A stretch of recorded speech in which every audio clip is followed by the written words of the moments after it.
was assassinated on King Edward's orders. King Edward ruled as Edward IV until his death in 1483. After this, his son, the 12-year-old Edward V, was to be crowned, but his time on the throne lasted only 78 days before the legitimacy of his claim to the throne was called into question. Ultimately, Richard III would be crowned as king. Richard's ascent to the throne would be controversial, notably because of the disappearance of Edward and Richard, Edward's two surviving sons. They were apparently kept in the Tower of London and never seen again. It's believed they were murdered by Richard, but their bodies have never been recovered. The whole incident led to the Buckingham's Rebellion, a short-lived major revolt which saw the desertion of a number of Yorkists to the Lancastrian cause. During this revolt, Henry Tudor, a son of Henry VI's half-brother, returned from his exile in Brittany with an army of troops made up of English, French and Breton forces. Henry Tudor was born in Wales on January the 28th, 1457. His father, Edmund Tudor, died of bubonic plague 3 months before Henry was born, and his mother, Margaret Beaufort, was just 13 or 14 at the time of his birth. She quickly remarried, and Henry was brought up by his uncle Jasper Tudor, the Earl of Pembroke. During being Lancastrian when the Battle of Tewkesbury was lost to the House of York, Jasper quickly moved Henry to Brittany to keep him safe. Whilst back home in England, those loyal to the former Lancastrian king were either killed or stripped of their power. Henry had tried to return to England during the Buckingham Rebellion, but the revolt ended before he managed to land in Wales. Henry Tudor's army defeated Richard at the Battle of Bosworth Field in 1485. Henry was actually the last king of England to win his throne in battle. He was crowned on October the 30th, 1485. He cemented this rule and tried to ensure stability of his reign by marrying Elizabeth of York, uniting the Lancastrian and York houses. Elizabeth of York actually went from daughter of the king, as her father was Edward IV, to the sister of king during Edward V's brief reign, to the wife of the king when she married Henry. Henry's marriage to Elizabeth was itself not without controversy. Both were descended from John the Gaunt, which in the eyes of the Catholic Church would mean that their marriage was incestuous. An application had to be sent to Rome for approval from the Pope. Approval was also sought from the Archbishop of Canterbury, just because it would be quicker for his approval, whereas passage to and from Rome took a long time. Elizabeth would give birth to the couple's first son, Arthur, 8 months after their wedding. After their marriage, Henry would adopt the Tudor Rose, an emblem of the Tudor family that incorporates both the white rose of York and the red rose of Lancaster. Henry and Elizabeth would have 3 sons and 4 daughters, but only 4 of their children actually survived infancy: Arthur, Margaret, Henry and Mary. In spite of uniting the houses of York and Lancaster, Henry would face opposition throughout his reign. Opposition from Yorkist malcontents, most of which were aligned with Richard III's sister, Margaret, the Dowager Duchess of Burgundy. In 1487, a young boy by the name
ambassador inherited a much larger kingdom. Henry, after this, as in future Henry VIII, objected to the marriage when he reached the age of 14, but Catherine stayed in England, a prisoner in London's Durham House. She did act as a Spanish ambassador during this time and was actually the first ever woman to do so, due to her devoutness to religion. This period in her life, where she was rejected by the future king but stayed in England, led her to believe that this was God's will, that she would marry Henry. Henry VII also managed to negotiate a peace treaty with Scotland, and his daughter Margaret was married to James IV of Scotland to secure this deal. Henry also managed to form an alliance with the Roman Empire and got Pope Innocent VIII to issue a papal bill excommunicating all pretenders to the throne. Following the death of his son and Elizabeth of York in very quick succession, Henry apparently fell into a depression and shut himself away. This was compounded after his daughter Margaret left to marry King James. He did actually attempt to remarry in 1505. He seemingly seriously considered a marriage to Joanna of Naples, so much so that he sent an ambassador to report on her physical suitability. He had given this ambassador a description of the things he desired of a new wife, and apparently this description very much matched that of his deceased wife. In early 1509, Henry fell ill. He died of tuberculosis in April that year at Richmond Palace. His son Henry inherited the throne and seemed to do so with a lot less opposition than his father had received. King Henry VIII was crowned on the 24th of June 1509, just days after his marriage to Catherine of Aragon.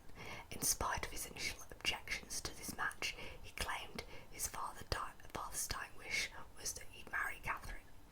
Henry's father had spent a lot of time focusing on training Arthur in the ways of being a king, but seemingly did not do the same with Henry. He was described as untrained in the exacting art of kingship.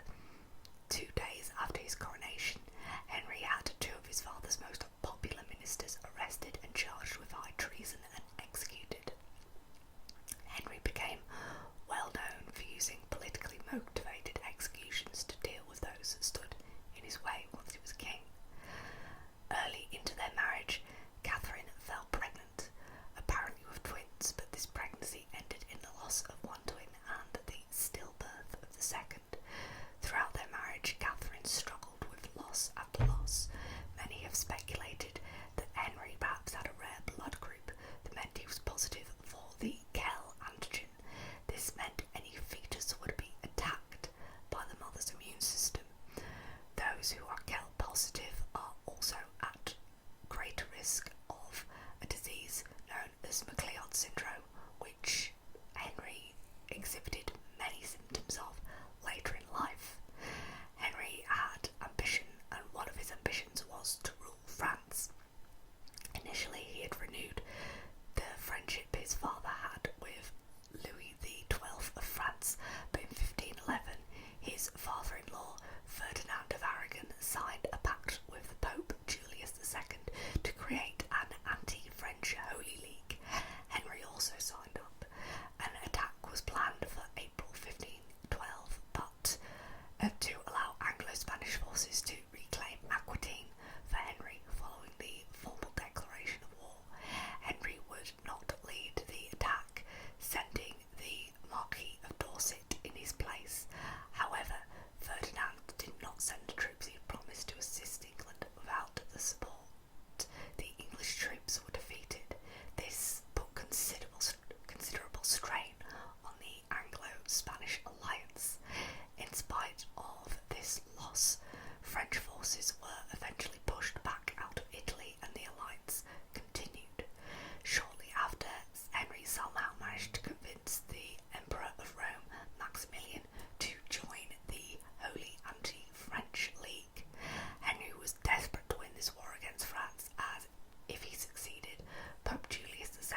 was no secret that she was in love with Charles Brandon, the Duke of Suffolk, but Henry wanted any future marriage to be of advantage to him.